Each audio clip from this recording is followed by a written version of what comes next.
Assalamualaikum, my name is Sana Arshad. Hope you are doing well. Welcome to my YouTube channel Math Plus Stats. आज की इस video में हम पाक 301 के ग्रैंड क्विज़ की प्रिपरेशन करेंगे। जैसा कि आप लोग जानते होंगे कि ग्रैंड क्विज़ बहुत ही ज़्यादा करीब आ गए हैं, तो अब आप लोगों ने तैयारी करनी है इसकी। तो उसके रिलेटेड मैंने आप लोगों के लिए कुछ प्रीवियस ग्रैंड क्विज़ जो थे उनके मैंने ये आप लोगों के लिए स्क्रीनशॉट लिए हुए थे वो होंगे, और कुछ जो बहुत ज़्यादा इंपॉर्टेंट टॉपिक्स होंगे उनके बारे में भी एंड में बताऊंगी। तो आप लोगों ने वीडियो को फुल देखना है एंड तक, और इसमें इंशाल्लाह यह आपके लिए फ़ायदेमंद होगी। सो हम इसको स्टार्ट करते हैं। सबसे पहले तो जो है ये बहुत इंपॉर्टेंट है, आप लोगों ने इन सबको प्रिपेयर कर लेना है, बार बार आते हैं। तो सबसे पहले स्टार्ट करते हैं। जो फर्स्ट है वो है इन 1933 नाउ और नेवर वाज रिटन बाय। 1933 में नाउ और नेवर जो एक बुक थी वो किस ऑथर ने लिखी थी, तो वो यहाँ पर है चौधरी रहमत अली थे जिन्होंने ये बुक लिखी थी। नेक्स्ट है वो है when did the Hindus start quite India movement. तो इसका है कि हिंदुओं ने कब हिंदुस्तानी तहरीक छोड़ना शुरू की थी, तो वो है इन अगस्त 1942। इन अगस्त 1942 में उन्होंने ये छोड़ना शुरू कर दी थी। अब नेक्स्ट जो है वो when did sir Syed Ahmad Khan go to England. Sir Syed Ahmad Khan England कब गए थे, तो इन 1869 में वो इंग्लैंड गए थे। सो नेक्स्ट जो है वो है why did the Congress ministries resign in 1939। के कांग्रेस की वजारतों ने क्यों 1939 में इस्तीफ़ा दिया था। इन्होंने क्यों दिया था हम देख लेते हैं। यहाँ पे जो थर्ड वाला है वो इसका करेक्ट है। The British declared war on behalf of India without consulting Congress. क्योंकि बरतानवियों ने कांग्रेस के मशवरे के बगैर हिंदुस्तान की तरफ से जंग का ऐलान किया था, इसीलिए जो ये हैं इन्होंने रिज़ाइन करने का सोच लिया कि अब रिज़ाइन देना बनता है 1939 में। नेक्स्ट देखते हैं इसका क्या है कि यहाँ who gave practical implementation to the concept of two nation.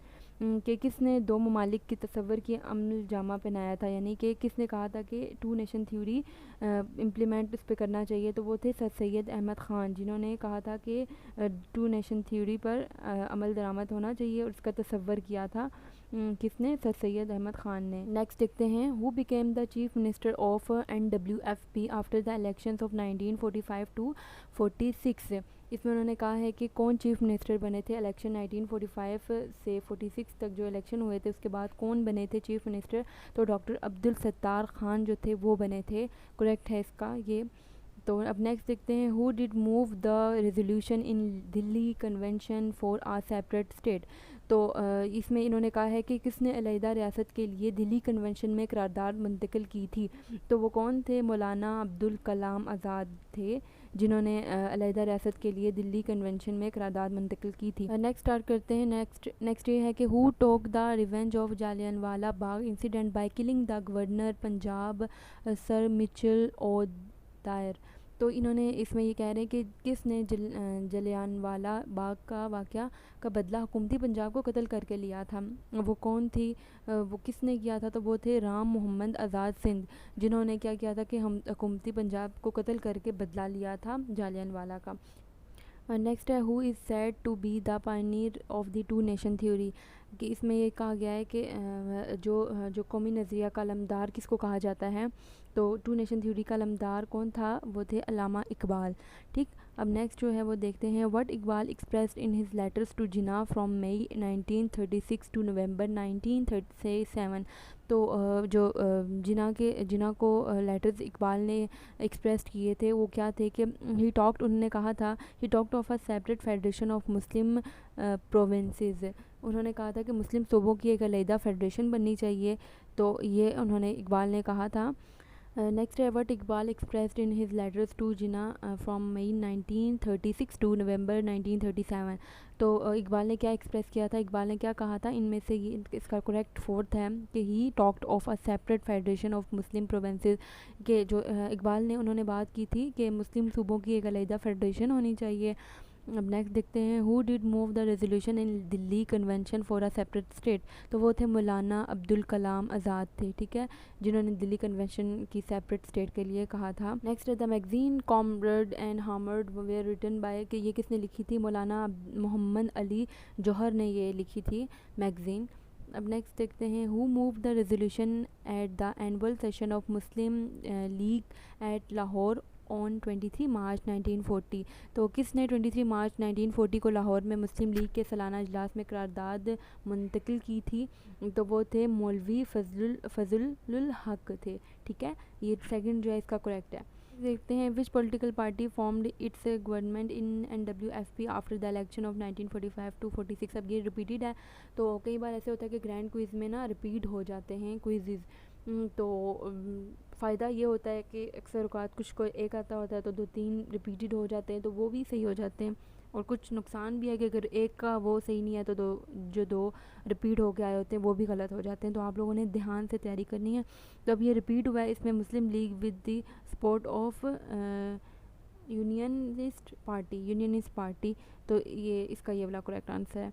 अब नेक्स्ट देखते हैं when did Indian patriotic association was set up. तो ये पैट्रियोटिक एसोसिएशन सेटअप हुई थी इन 1888 में, ठीक है। ये इसका करेक्ट आंसर। सो अब नेक्स्ट देखते हैं why Rowlatt act is called as a black law. तो रॉयलेट एक्ट को ब्लैक लॉ क्यों कहा जाता है? क्योंकि इसमें क्या हुआ था हम देख लेते हैं। To this law British government had authority to arrest any political leader, इसका एंड वाला है। तो इसमें क्या हुआ था कि रॉयलेट एक्ट इसमें अंग्रेज़ों को इख्तियार दिया गया था कि वो किसी भी शख्स की गिरफ़्तारी कर लें या फिर जो हुकूमत के ख़िलाफ़ एहतजाज कर सकते हैं, बोल सकते हैं। तो इसमें इसीलिए इसको ब्लैक लॉ कहा जाता है। अब जो नेक्स्ट है वो देख लेते हैं। In which year All India National Congress was founded. All India National Congress कब फाउंड हुई थी, कब बनी थी? 1885 में, इसका थर्ड वाला करेक्ट आंसर है। नेक्स्ट है which act is called as Montagu Chelmsford reforms also. तो इसका ये गवर्नमेंट ऑफ इंडिया एक्ट 1909 ये करेक्ट है, बल्कि ये वाला गलत है। तो मैंने ये चेक किया था नेट से, तो इसका ये वाला करेक्ट है, फर्स्ट वाला है, थर्ड वाला नहीं है। तो आप लोगों ने इसको ये फर्स्ट वाला इसको याद करना है कि गवर्नमेंट ऑफ इंडिया एक्ट 1909। अब नेक्स्ट जो है वो देखते हैं। इन विच ये सैयद रोट रिसाले असबाब बगावत हिंद, ये इन्होंने कब लिखी थी? सैयद अहमद ख़ान में 1857 में लिखी थी, फर्स्ट वाला इसका करेक्ट है। अब नेक्स्ट है फ्रॉम विच यूनिवर्सिटी चौधरी रहमत अली गोट हिज हायर एजुकेशन। चौधरी रहमत अली ने कहाँ से अपनी हायर एजुकेशन की थी कंप्लीट? तो वो थी कैम्ब्रिज यूनिवर्सिटी, उन्होंने कैम्ब्रिज यूनिवर्सिटी से किया था। नेक्स्ट है in which city All India Muslim League was founded. All India Muslim League कब कहाँ पर फाउंड हुई थी? तो ये थी ढाका के मुकाम पर, ठीक है, ढाका सिटी थी। नेक्स्ट है what Iqbal did after coming back to India from Europe. Europe से वापस आने के बाद इंडिया इकबाल ने क्या काम शुरू किया था? उन्होंने क्या काम किया था, क्या करते थे? He started to organise the Muslim League and the Muslim society. तो ये इसका ये जो है सेकंड वाला ये करेक्ट है। नेक्स्ट देखते हैं why was the mission send to India in 1945 called as cabinet mission plan. तो ये था it was recommended by British India cabinet. तो ये रिकमेंड किया था ब्रिटिश इंडियन ने, ठीक है। इसका लास्ट वाला करेक्ट है।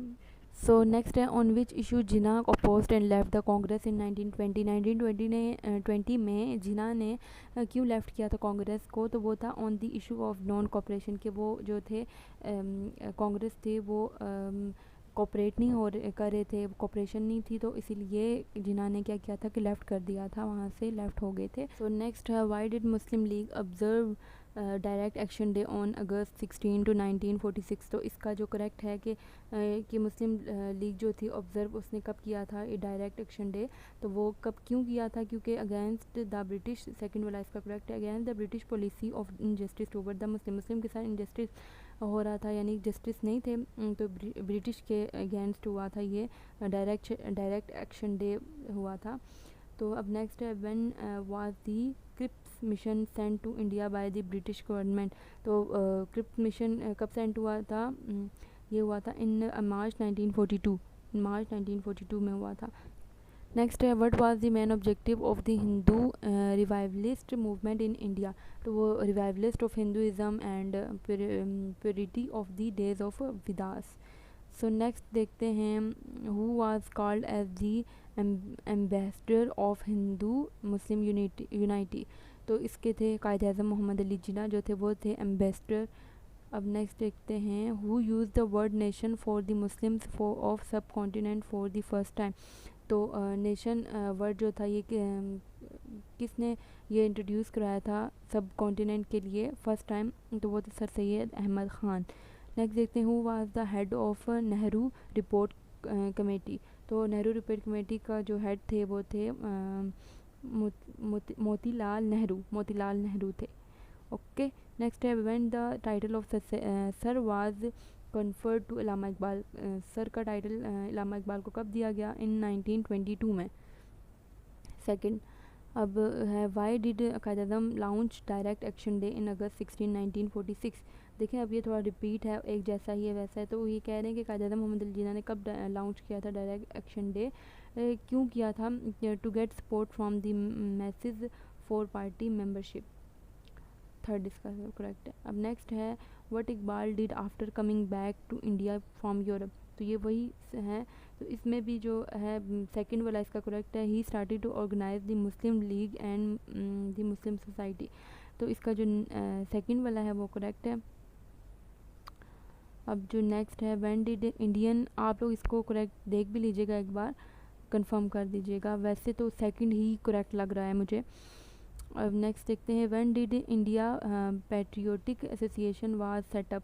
ये हुई थी set in 1888 repeated. So next है who was called as the ambassador of Hindu Muslim unity. तो ये कायद मोहम्मद अली जिन्ना थे। नेक्स्ट है why did Muslim League observe direct action day on August 16 1946। तो मुस्लिम ने कब रियलाइज़ किया कि अब डायरेक्ट एक्शन डे होना चाहिए? क्यों रियलाइज़ किया? क्योंकि against the British policy of injustice towards the Muslim. ये रिपीटेड है जो मैंने आपको बताया था कि मुस्लिम के साथ अच्छा सलूक नहीं हो रहा था, जस्टिस नहीं हो रहा था, तो फिर ब्रिटिश के ख़िलाफ़ ये डायरेक्ट एक्शन डे हुआ था। नेक्स्ट है when did the rule of East India Company end in the subcontinent. तो ईस्ट इंडिया कंपनी कब एंड हुई थी? ये इन 1858 में। नेक्स्ट है who gave philosophical explanation to the ideology of Pakistan. तो ये थे इलामा इकबाल नहीं थे बल्कि कायद मोहम्मद अली जिन्ना थे। इसको करेक्ट किया है, मैंने चेक किया था। अब नेक्स्ट है which document reflected the aspirations of every Muslim living in India. तो ये थी जिनास के 14 पॉइंट्स थे, वो जो इंस्पायरेशन थी किसके लिए? मुस्लिम्स के लिए। वाई नेक्स्ट है why was the mission send to India in 1945 called as cabinet mission plan. तो it was recommended by British Indian cabinet के लिए ये रिकमेंड किया था। नेक्स्ट है who took the revenge of Jallianwala Bagh incident by killing the governor Punjab sir Michael O'Dwyer. तो ये था राम मोहम्मद आज़ाद सिंह थे। ठीक, ये गलत है, इसका ये जो सेकंड है ये करेक्ट है। नेक्स्ट है who move the resolution at the annual session of Muslim League at Lahore on 23 March 1940। तो ये थे मौलवी फजलुल हक। अब नेक्स्ट है in which year Hindi Urdu controversy was started. कि हिंदू उर्दू कंट्रोवर्सी कब स्टार्ट हुई थी? ये 1867 में स्टार्ट हुई थी। आगे है why Rowlatt act is called as a black day. इसको ब्लैक लॉ क्यों कहा जाता है रॉयलेट एक्ट को? क्योंकि to this law British government had authority to arrest any political leader. तो ये आपको बताया था मैंने कि ये अंग्रेज़ों को इख्तियार दिया गया था कि वो किसी भी शख्स को गिरफ़्तार कर सकते हैं, तो इसलिए ये ब्लैक लॉ इसको कहा जाता है रॉयलेट एक्ट को। आगे है what was the main objective of the Hindu revivalist movement in India. ये दोबारा रिपीट हुआ है, revivalist of Hinduism and purity of the days of Vedas. Next है in which year sir Syed Ahmad Khan wrote Risala Asbab Baghawat Hind. तो ये 1857 में हुआ था, उन्होंने लिखी थी ये रिसाला इसबाब बगावत हिंद। नेक्स्ट देखते हैं how many seats in the provincial assembly elections of 1946 Muslim League captured in Bengal province. तो इसमें कितनी सीट्स थी? इसमें 113 आउट ऑफ 119 सीट्स थी। तो इसमें फिर इलेक्शंस हुए थे इन सीट्स पे। सो लास्ट है when was Delhi convention held by the Muslim league elected members. तो ये किस दस्तावेज़ात में हिंदुस्तान में रहने वाले हर मुसलमान की ख्वाहिश की अक्कासी की थी? तो वो थे अप्रैल 1946 में हुआ था ये। तो अब इसके बाद जो है आगे ये इम्पोर्टेंट जो मैंने आपको कहा था कि कुछ इम्पोर्टेंट आप लोगों को बताऊंगी, तो इसके ये इम्पोर्टेंट जो मुझे लगे कि ये इम्पोर्टेंट टॉपिक्स हैं जिनसे क्विज़ ग्रैंड क्विज़ बन के आ सकते हैं। सो मोस्ट इम्पॉर्टेंट जो थे वो मैंने यहाँ पर लिखे हैं। सबसे पहला जो है वो ये है कि टू नेशन थ्योरी जो थी उसके बारे में आप लोगों ने पढ़ना है। टू नेशन थ्योरी क्या है इसके बारे में आप लोगों ने डिटेल से आप लोगों ने इसको पढ़ना है, क्योंकि इसमें से कई बार ऐसे होता है कि क्वेश्चंस आ जाते होते हैं, इम्पोर्टेंट है ये two nation theory. So next है sir Syed Ahmad Khan and politics, और sir Syed Ahmad Khan and politics ये इम्पोर्टेंट, बहुत इंपॉर्टेंट है, उर्दू हिंदी कंट्रोवर्सी, तो ये इंपॉर्टेंट है, इसको भी आप लोगों ने कर लेना है। नेक्स्ट जो है वो है रूल ऑफ कायद-ए-आज़म मोहम्मद अली जिन्ना, तो कि कायद-ए-आज़म मोहम्मद अली जिन्ना के क्या रूल्स थे, तो ये लेक्चर 5 में आपको मिलेगा, ये इंपॉर्टेंट है, ये आप लोगों ने कर लेना है। उसके बाद जो मुझे जो लगा कि इम्पोर्टेंट है, और मैंने जो प्रीवियस वीडियोज़ या फिर प्रीवियस जो मैंने पेपर्स देखे आप लोगों के मिड टर्म के, तो उसमें ज़्यादातर इन टॉपिक्स पे ना आप लोगों के क्विज़ बने हुए हैं, ग्रैंड क्विज़। सो उसके बाद जो था, जो इम्पोर्टेंट था वो ये था कि जिन्ना के 14 पॉइंट जो थे, ये जो आपको 1929 में जो जिन्ना ने 14 पॉइंट्स लिखे थे, ये भी बहुत इंपॉर्टेंट है, और इसको ये जो आपको मिलेगा ये लेक्चर 7 में मिल जाएगा, तो आप लोगों ने इसको रीड कर लेना है। उसके बाद जो 5th चीज़ मुझे इंपॉर्टेंट लगी वो थी the Lahore resolution, most important है, ये लेक्चर 11 है, तो इसमें आप लोगों ने ये लाहौर रेजोल्यूशन में टेक्स्ट ऑफ द रेजोल्यूशन कर लेना है, गांधी जिन्ना टॉक्स और सेपरेट 1944 ये आप लोगों ने कर लेना है। और जो लास्ट में ये आप लोगों को जो है ये द इलेक्शंस 1945 टू 46 में जो इलेक्शंस हुए थे, ये आप लोगों को शायद आई थिंक सो 12 लेक्चर में मिल जाएगा, तो ये चैप्टर था इसका चैप्टर है शायद ये 12 लेक्चर है, और ये आया है मेजर पॉलिटिकल डेवलपमेंट शायद है, ये वाला है, तो इसमें से आप लोगों को ये आया है, ये एक डेफिनेशन है द इलेक्शंस के, इलेक्शन जो हुए थे 1945 से 46 तक, ये भी बहुत इंपॉर्टेंट है। तो जो आप लोगों को मैंने 5-6 बताई हैं चीज़ें, इनको आप लोगों ने रिवाइज़ करना है, और जो मैंने आप लोगों को ये क्विज़ बताए हैं इनको आप लोगों ने रीड करना है, आप लोगों ने पढ़ना है, तो इससे आप लोग इंशाल्लाह आप लोगों का ग्रैंड क्विज़ बहुत अच्छा होगा। और मैं देखती हूँ कि शाम तक एक और अगर मुझे फ़ाइल मिल जाए ग्रैंड क्विज़ की, तो वो भी मैं आप लोगों से शेयर कर दूँगी। तो इस वीडियो से आई थिंक सो आप लोगों की काफ़ी हेल्प हुई है।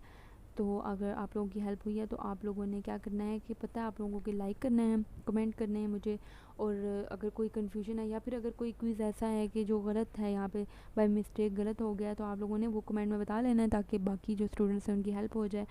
इंशाल्लाह आप लोगों के ग्रैंड क्विज़ अच्छे होंगे, और ये आप लोगों ने प्रिपेयर कर देना है सब, और जो इम्पोर्टेंट बताया वो भी आप लोगों ने कर लेना है, और कमेंट करने हैं मुझे, और लाइक करना है मेरी वीडियो को, सब्सक्राइब करना है चैनल को, बेल आइकन को प्रेस करना है। और जो स्टूडेंट्स हैं MTH 102 के स्टूडेंट्स हैं जिनके मैथ्स है, MTH 102 के जो स्टूडेंट्स हैं उनके लिए मैंने शॉर्ट लेक्चर भी प्रोवाइड किए हैं, तो वो आप लोगों ने देख लेने हैं अगर कोई स्टूडेंट है तो। और ये जो है इसके भी मैं लेक्चर्स प्रोवाइड करती रहूँगी इंशाल्लाह। आप लोगों ने सब्सक्राइब करना है ताकि आपको वीडियोज़ मेरी मिलती रहें। ओके जी, अल्लाह हाफिज़।